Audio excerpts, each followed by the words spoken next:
The West Indies are on the ropes against Pakistan at stumps on day 3 of the second and final test at the Queen's Park Oval in Trinidad and Tobago. The home team closed on 103 for 6 in their second innings, a lead of just 60 runs. Starts day 3.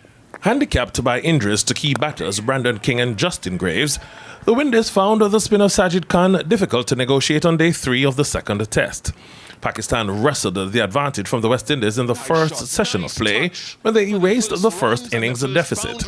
Resuming the day in a strong position of 266 for 2 with Abdullah Shafiq on 107 and Captain Babar Azam on 86, the aim was for a large lead heading into the second innings.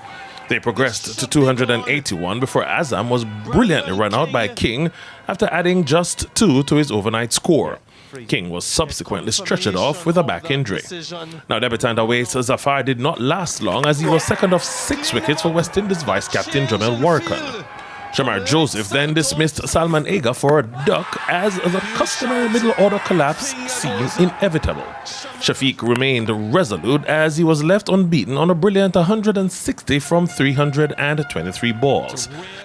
Sajid Khan hung around for a valuable 30 runs from 72 balls. He shared in a 7th wicket stand of 59 with Shafiq. Warkan then ran through the lower order as he ended with 6 for 112. It was his third 5-wicket haul in tests. Pakistan's innings closed at 387, earning a valuable lead of 43 runs.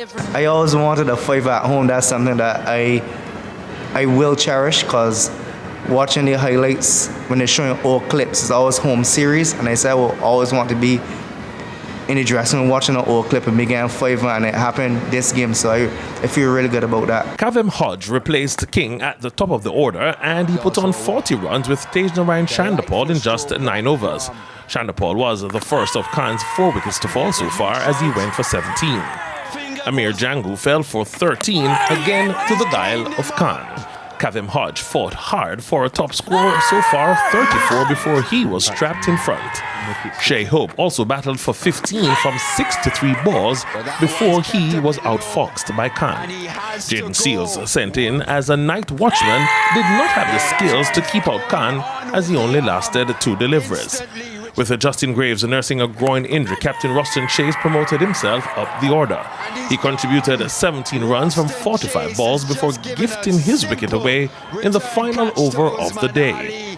Graves will resume the fight on Wednesday's penultimate day. He defended well to be on 1 from 16 balls. With just the bowlers left to come and uncertainty surrounding King's further participation, Pakistan are in pole position to level the series. As a team, we got to get close to 150, 175 to be comfortable to have a game, so we know that we got to have a plan how we're going to get it and execute it when we get the bat tomorrow. We just got to have a clear game plan, what we need to do and how we're going to do it. And we also got to be positive. One thing for sure we got to be very positive as a batting unit coming out the bat and back our abilities and back our game plan 100%. Now, scores in the match so far: West Indies 344 and 103 for 6, Pakistan 387. Garfield Jones reporting for TVJ Sports.